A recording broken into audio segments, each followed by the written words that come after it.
सब परिहरि रघुवीर हैं, भजहु भजहि जेहि संत, काम क्रोध मद लोभ सब। अच्छा बताओ, राम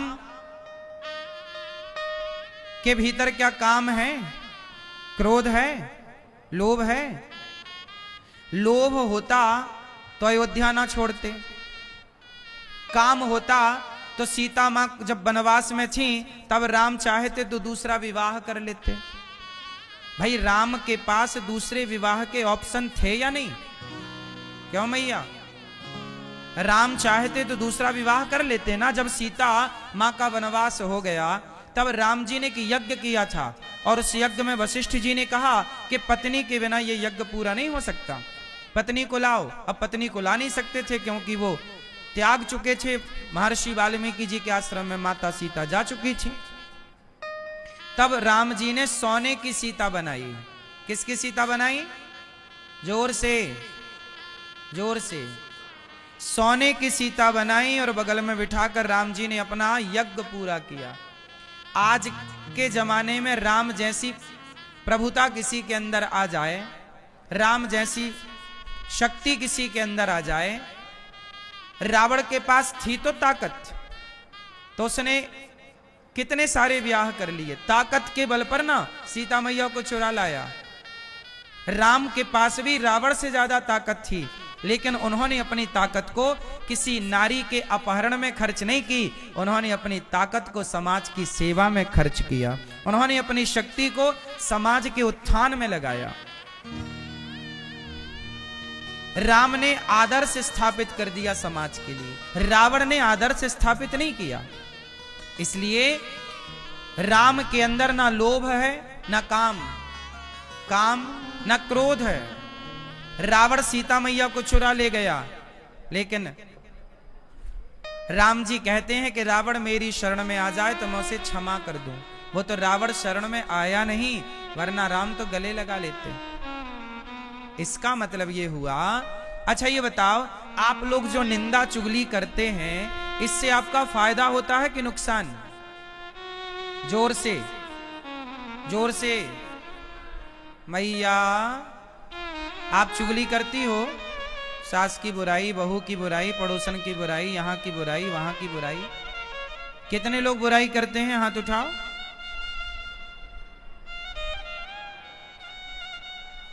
हाथ उठाने का कहा, मैया तो खड़ी हो गई।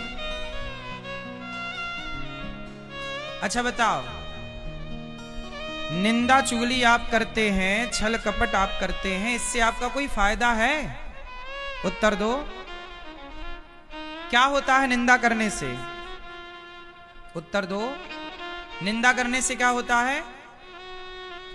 पाप होता है। क्या होता है? जोर से, जोर से। पाप कहां कहां से होते हैं? बोलो मनसा, बोलो मनसा, जोर से। मनसा, वाचा, कर्मणा, 3 जगह से पाप होते हैं।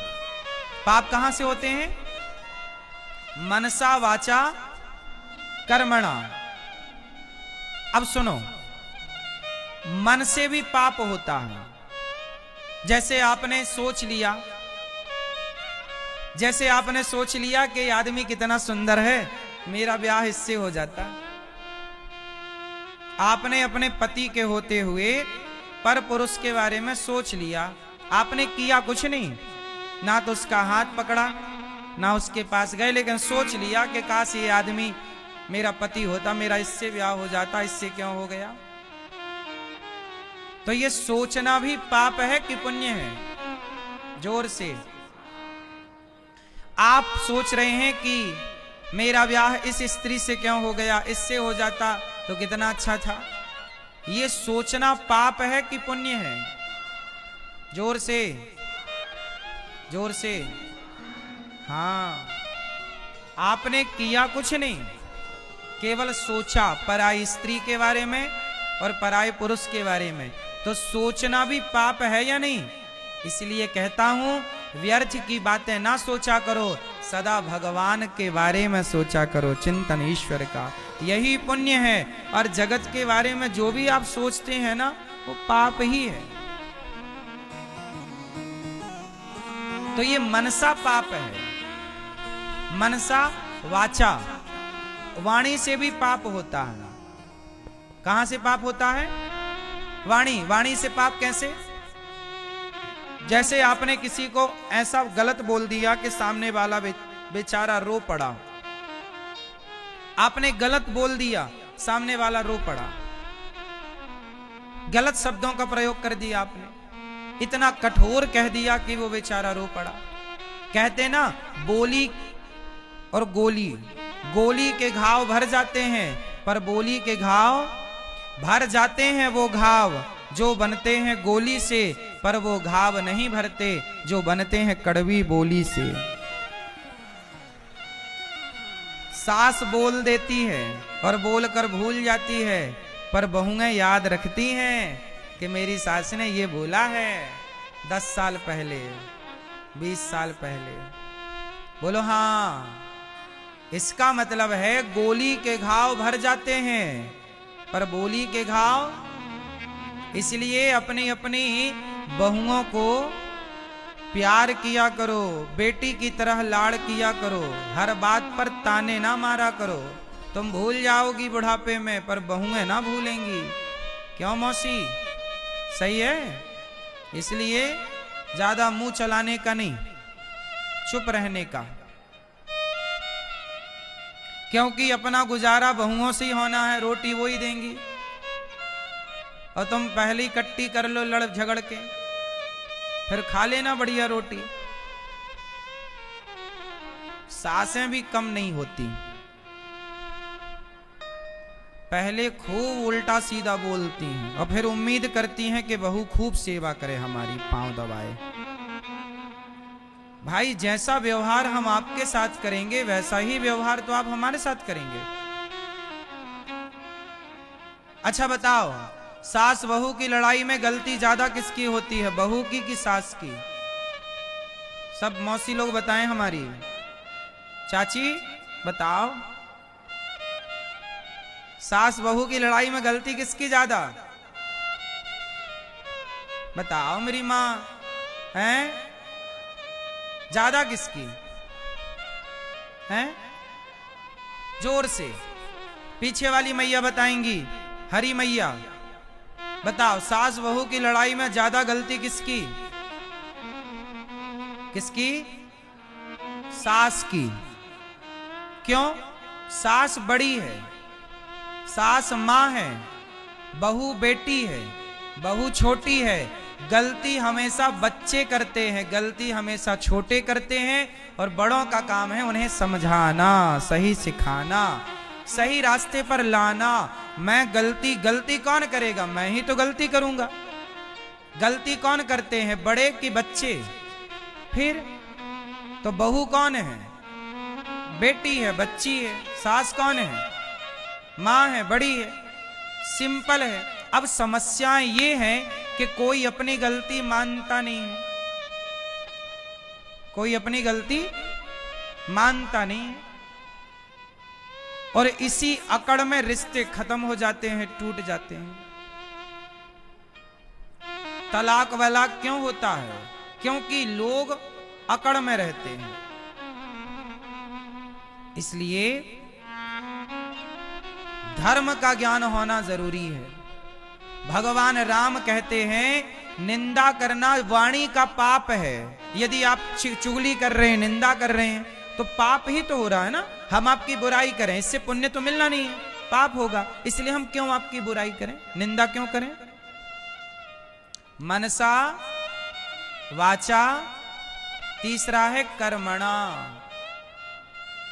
जब आप किसी को मारते शरीर से, वो भी पाप है।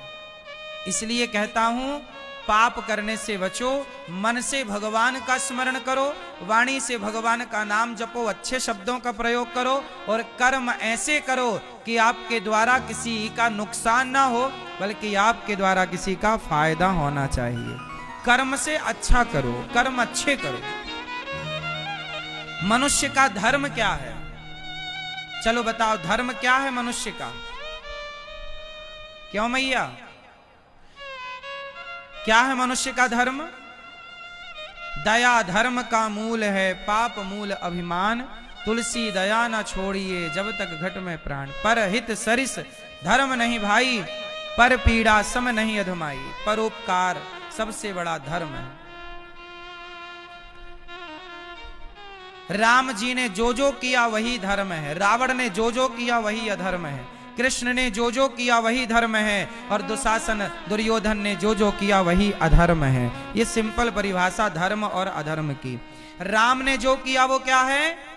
जोर से, धर्म। और रावण ने जो किया अधर्म। कृष्ण ने जो किया वो धर्म, और कंस ने जो किया फिर यही है। धर्म अधर्म की परिभाषा सिंपल यही है। अच्छा ये बताओ, भगवान साकार होते हैं कि निराकार? जोर से, ईश्वर का आकार है या नहीं है? जोर से। भगवान साकार भी हैं और निराकार भी, सगुण ही अगुण ही नहीं कछु भेदा। भगवान साकार भी और निराकार। जैसे पानी निराकार होता है, पानी कैसा है मैया? निराकार। पर वही पानी जरूरत पड़ने पर बर्फ बन जाता है। तो पानी निराकार तो था पर बर्फ भी बन गया और एक आकार ले लेता है। उसी तरह जैसे पानी आकार लेता है, उसी तरह ईश्वर निराकार है, पर जरूरत पड़ने पर वही परमात्मा पर ब्रह्म राम कृष्ण का आकार लेकर संसार पर आकर के लीला रचते हैं। तो वही निराकार साकार राम कृष्ण बन करके प्रकट हो जाते हैं। आखिरी सवाल, धर्म कम शरणम गतः, धर्म किसकी शरण में गया? तो धर्म सत्य की शरण में गया। भगवान के अवतार कितने हैं? 24। क्यों मैया? भैया लोग बताएंगे हमारे कितने अवतार हैं भगवान के? क्यों, भगवान कितने होते हैं? ये सफेद कुर्ता वाले हमारे दादाजी बताएंगे, पीछे वाले सफेद शर्ट वाले कुर्ता वाले। बताओ भैया भगवान कितने हैं? उंगली उठा के बताओ। 1 2 3 4 5, जितने भगवान है उतनी उंगली उठाओ। कितने भगवान हैं? मैया आप बताओ, आगे वाली मैया।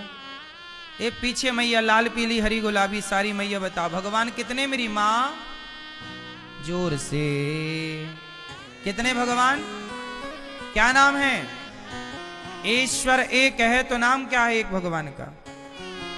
क्या क्या? एक भगवान आप सब बोल रहे हैं ईश्वर एक है, तो क्या नाम है उन एक का? क्या नाम है?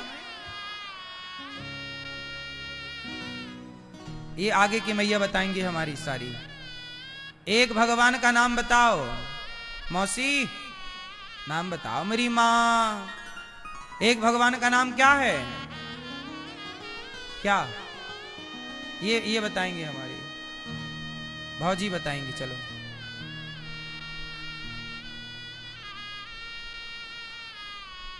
क्या नाम है? हैं? एक भगवान का नाम है वही एक ईश्वर जिन्हें आप भगवान श्रीमन नारायण कहते हैं। भगवान एक, नाम नारायण, उन्हीं का नाम है कृष्ण। हमारे भगवान नारायण के कितने नाम हैं? अनेक। अनेक रूप रूपाय विष्णवे प्रभु विष्णवे। हमारे एक भगवान अनेक रूप लेते हैं। क्यों? अब जरा मुझे एक प्रश्न का उत्तर आप लोग दो। भगवान को अनेक रूप लेने की, अनेक अवतार लेने की क्या जरूरत पड़ गई? क्या जरूरत थी? एक ही अवतार से ना काम हो जाता, अनेक अवतार की क्यों जरूरत पड़ी? तो इस प्रश्न का उत्तर ध्यान से सुनो। भगवान को अनेक अवतार क्यों लेना पड़ा, इसकी एक कथा है। कहो तो सुना दूं आपको। किस किस को सुनाऊं? आवाज आ रही है ना? ठीक है, सुनो। ए भैया, बाबू भैया, क्या देख रहे हो? मोबाइल हैं? सुनो, ईश्वर ने, हमारे भगवान ने अनेक अनेक लीलाएं अनेक अवतार क्यों लिए। अब अनेक अवतार क्यों लिए उसकी कथा सुनो। इसकी कथा इस तरह से है कि देखो, भगवान नारायण के दो पार्षद थे, द्वारपाल, जिनका नाम है जय और विजय। एक बार जय विजय जब द्वार पर खड़े पहरा दे रहे थे भगवान नारायण के द्वारपाल, तब वहां सनकादि आ गए। 4 ऋषि, सनक, सनंदन, सनातन, सनत कुमार, चारों संतों ने प्रवेश करने का प्रयास किया कि हमें भगवान नारायण का दर्शन करने जाना है, जाने दो। तो जो द्वारपाल थे दो, उन्होंने रोक दिया, ठहरो, हम आपको जाने नहीं देंगे, घुसने नहीं देंगे। सनकादियों ने कहा कि देखो, भगवान का आदेश है कि हम कभी भी आए, हमें कोई रोक नहीं सकता। आप कौन होते हैं रोकने वाले? बहुत कहा सनकादियों ने कि हमें जाने दो, मिलने दो, पर सनकादि जिद करते रहे, जाने का प्रयास करते रहे, जय और विजय रोकते रहे। 3 बार रोका जय विजय ने, नहीं जाने देंगे, नहीं जाने देंगे, नहीं जाने देंगे। तब श्राप दे दिया सनकादियों ने, तुम हमें रोकते हो भगवान का दर्शन करने से, जाओ हम आपको श्राप देते हैं। आपने हमें 3 बार रोका है, जाओ आप 3 जन्मों तक राक्षस हो जाओ। तो सनकादियों ने क्या दे दिया? श्राप दे दिया। क्या दे दिया? श्राप दे दिया, जाओ 3 जन्मों के लिए राक्षस हो जाओ। जब श्राप दिया तो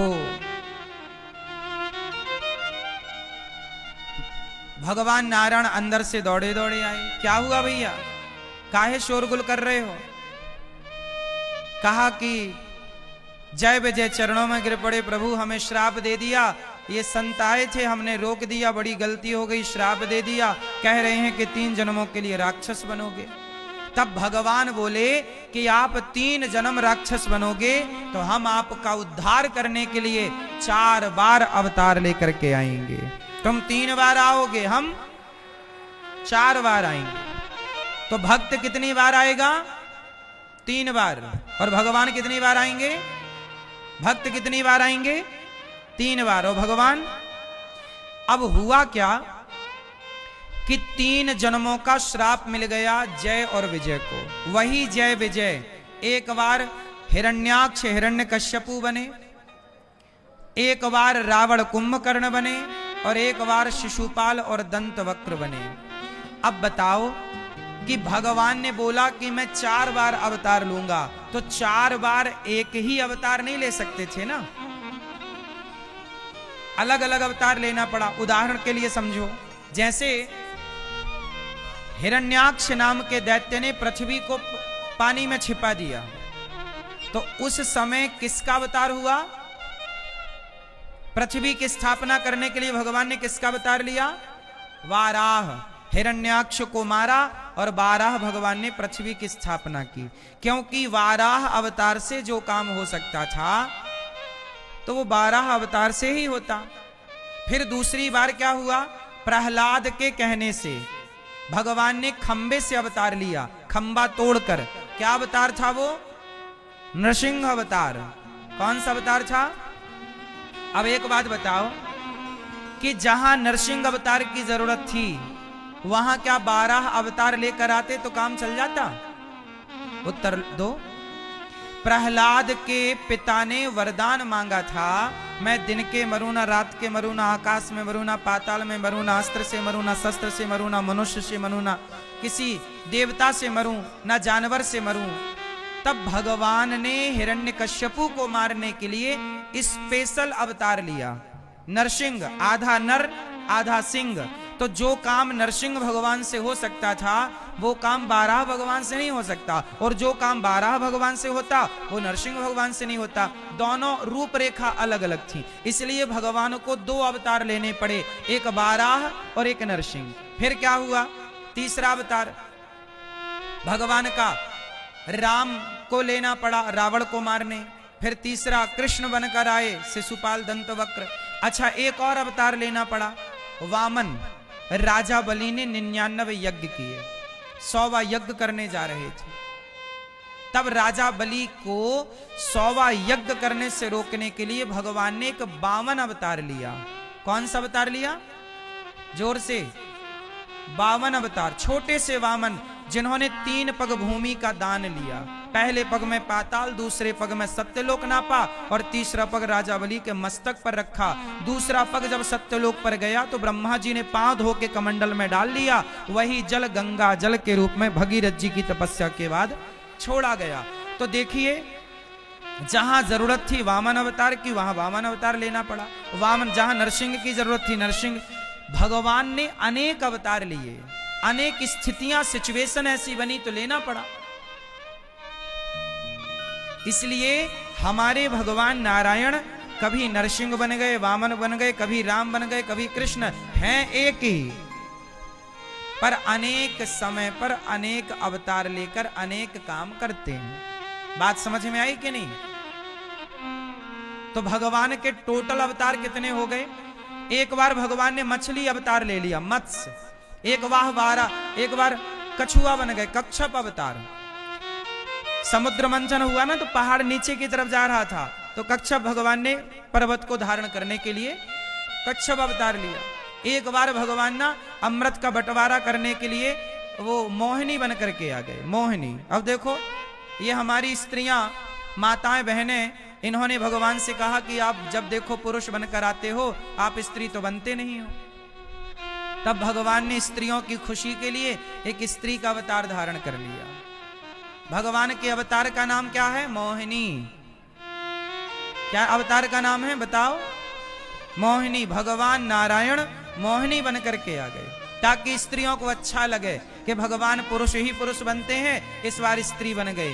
तो हमारी माताओं का भी ख्याल भगवान तक रखते हैं। इसलिए जितने पुरुष हैं अपनी अपनी पत्नियों का ख्याल रखा करो, क्योंकि नारियों का ख्याल तो भगवान भी रखते हैं ना। देखो, नारियों की खुशी के लिए भगवान स्त्री बन गए।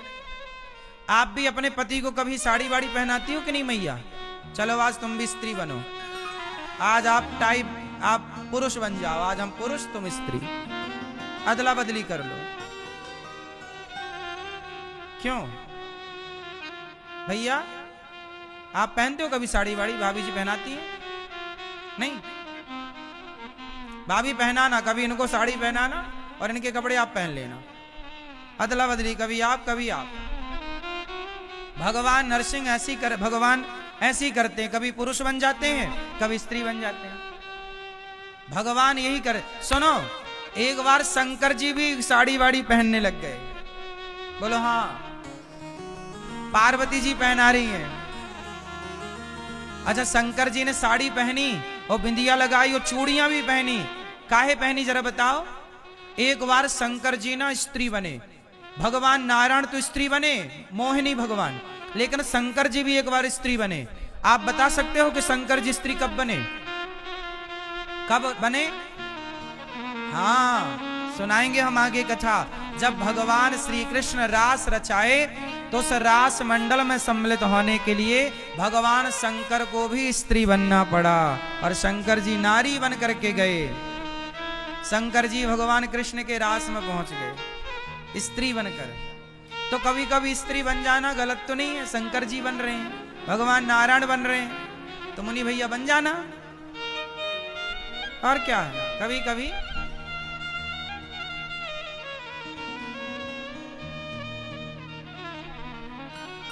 शंकर जी एक दिन वो भोले भंडारी बन करके ब्रज नारी वृंदावन आ गए।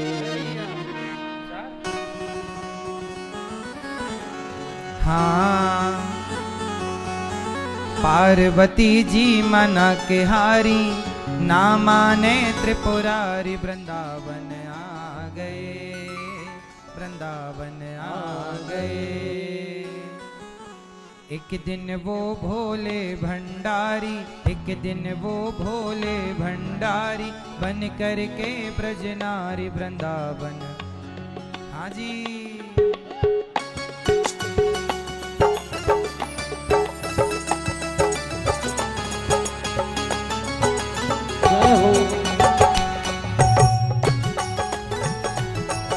तालियों की सेवा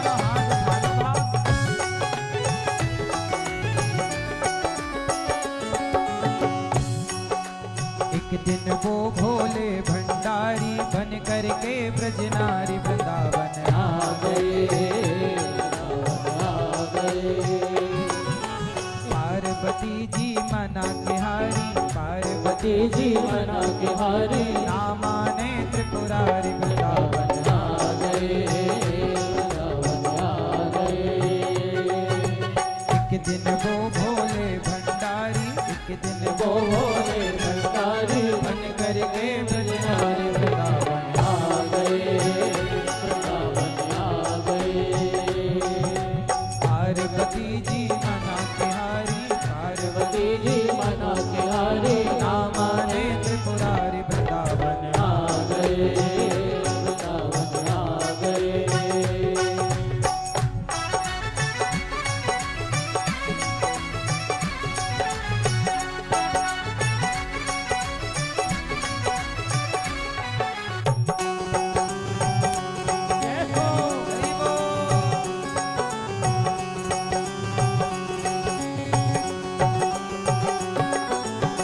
पार्वती से बोले,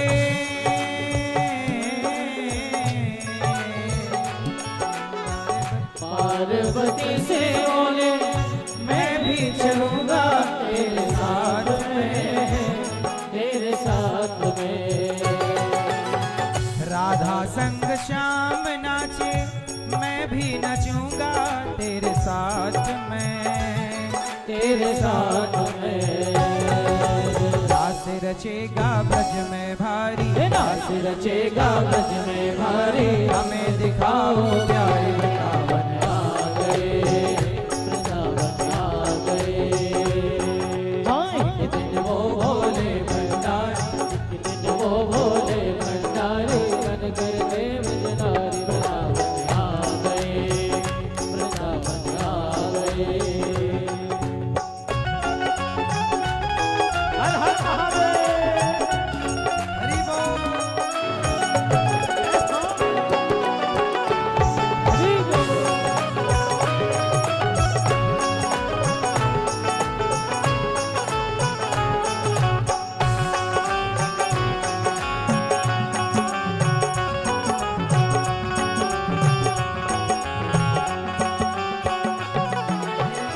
ओ मेरे भोले स्वामी, कैसे ले जाऊं अपने साथ में, अपने साथ में। मोहन के सिवा पुरुष न होगा उस रास में, उस रास में। हंसी करेंगी ब्रज की नारी, हंसी करेंगी ब्रज की नारी, मानो बात हमारी वृंदावन आ गए, वृंदावन आ गए।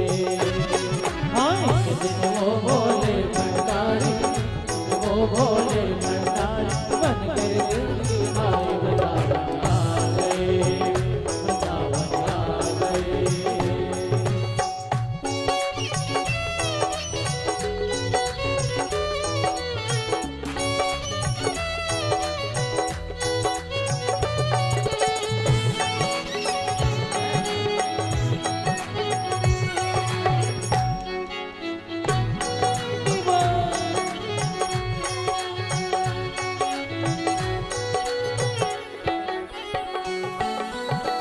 पार्वती जी ने मना किया कि वहां पे आप पुरुष क्या करोगे, तो पार्वती जी से बोले कि हे पार्वती, ऐसा बना दो मोहे हो, ऐसा बना दो मोहे, कोई न जाने इस राज को, इस राज को। मैं हूँ सहेली तेरी, ऐसा बताना ब्रजराज को, ब्रजराज को।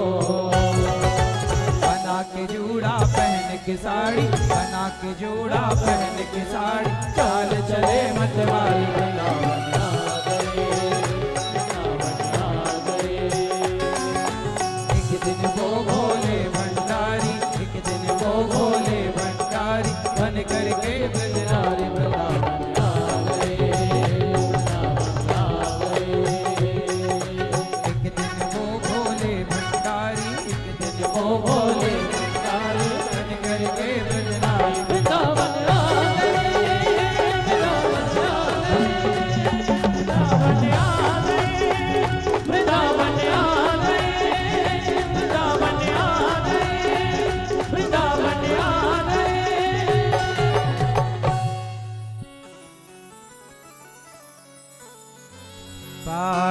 पार्वती से बोले, कौन बोले?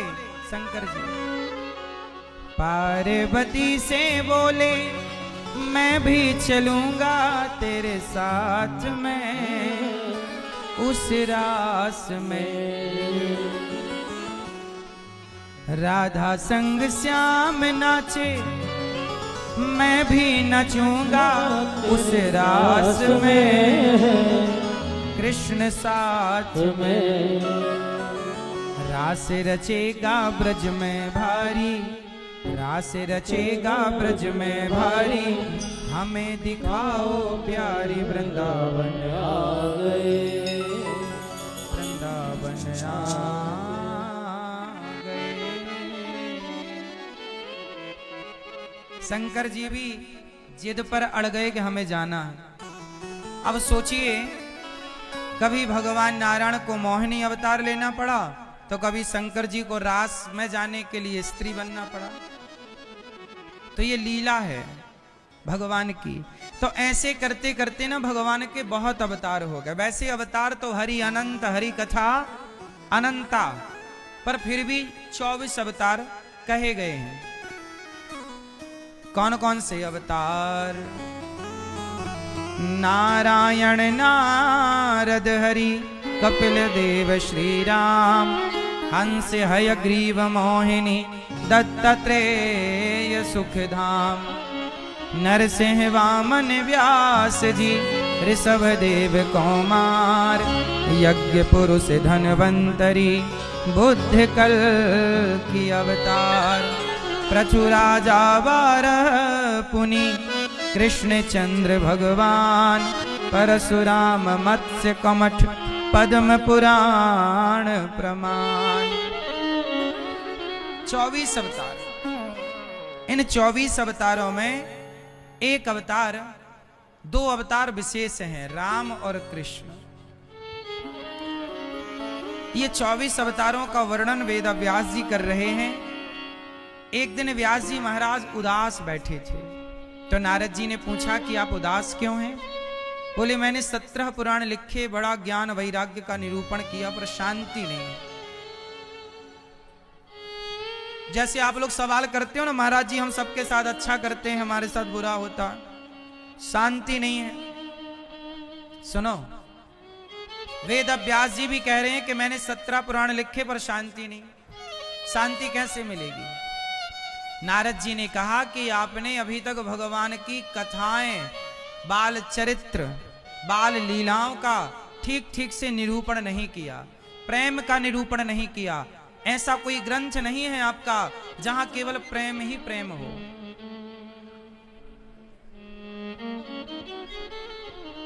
तो क्या करें? बोले भागवत लिखो। कैसे लिखें? तब नारद जी ने 4 श्लोक दे दिए वेद व्यास जी को।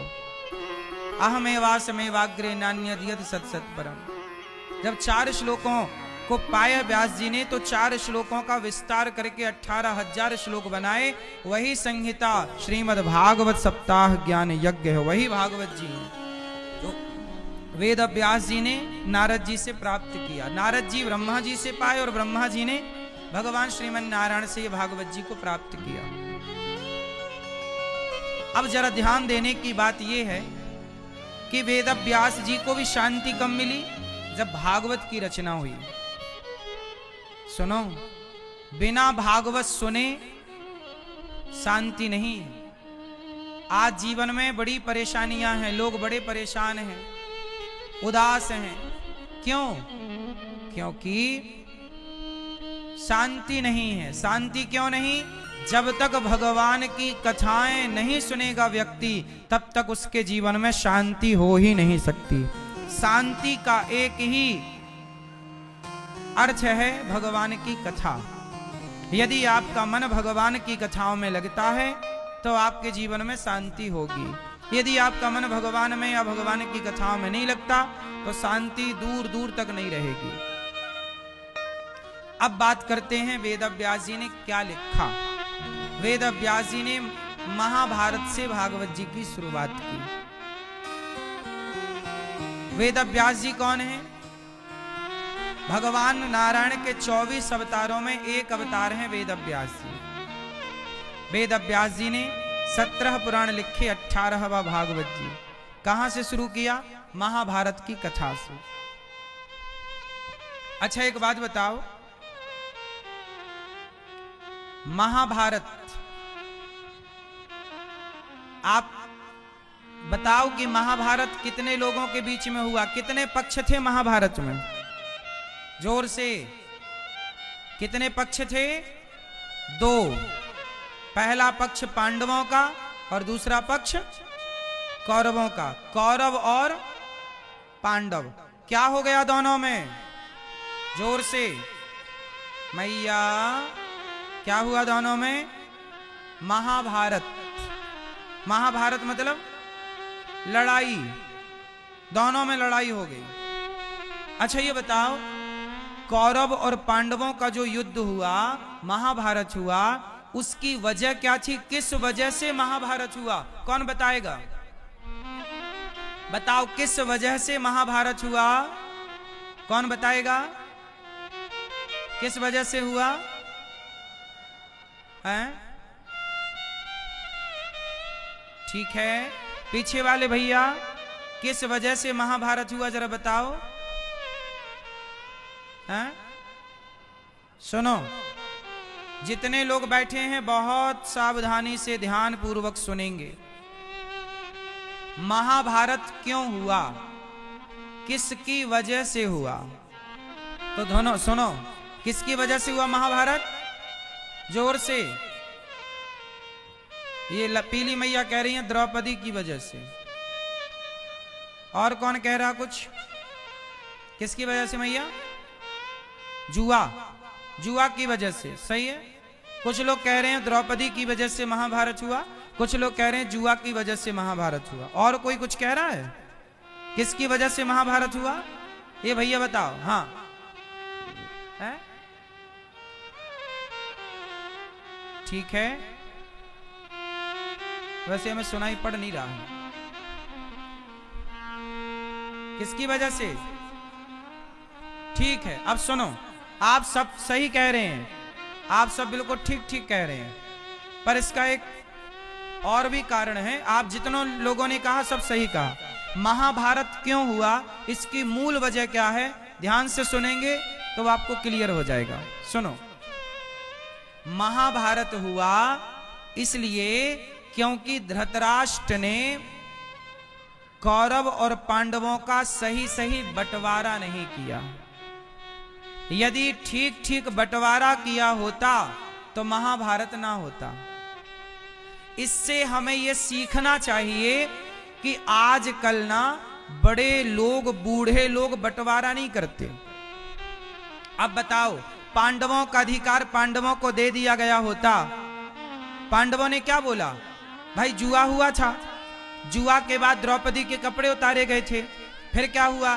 द्रौपदी ने श्राप देने के लिए जल ले लिया। तब धृतराष्ट्र ने बोला कि मैंने जो जीता है बेटी तेरा सब लौटा दूंगा, पर पहले 12 साल का वनवास जाओ, 1 वर्ष का अज्ञातवास जाओ। यदि 1 वर्ष का अज्ञातवास पूरा हो गया तो हम जो आपका इंद्रप्रस्थ आपका हमने जीता है वो वापस कर देंगे।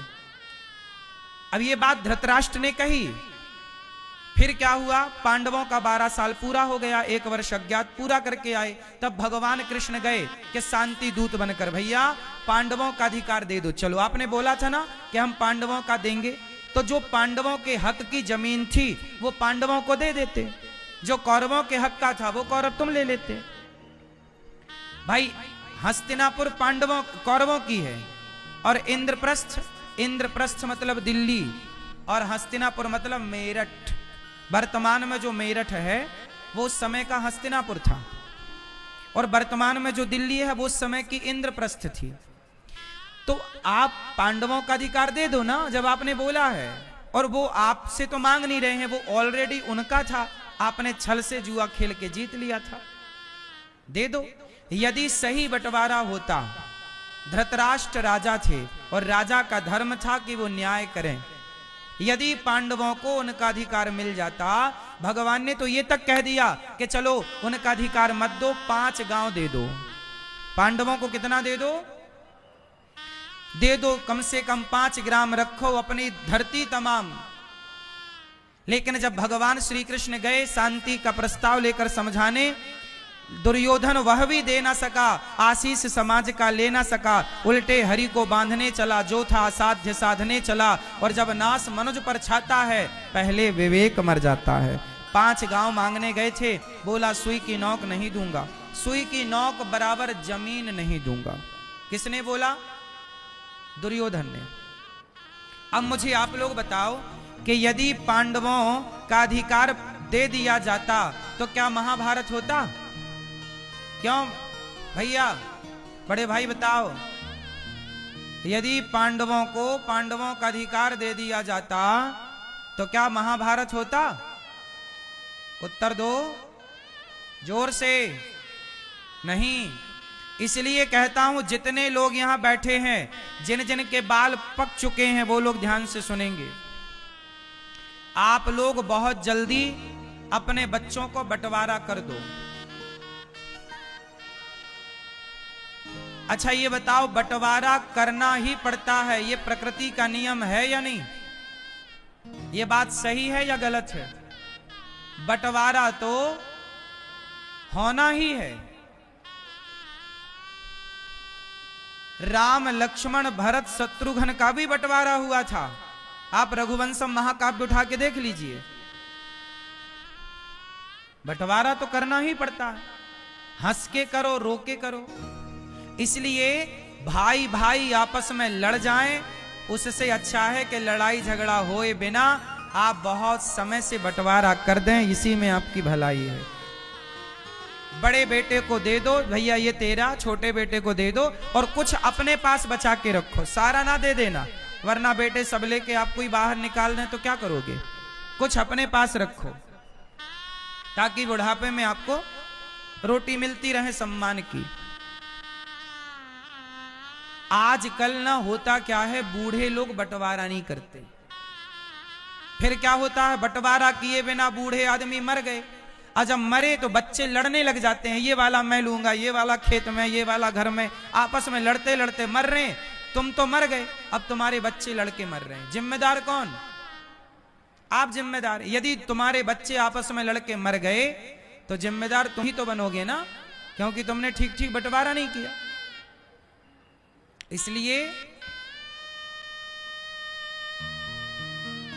सही वक्त पर सही बंटवारा।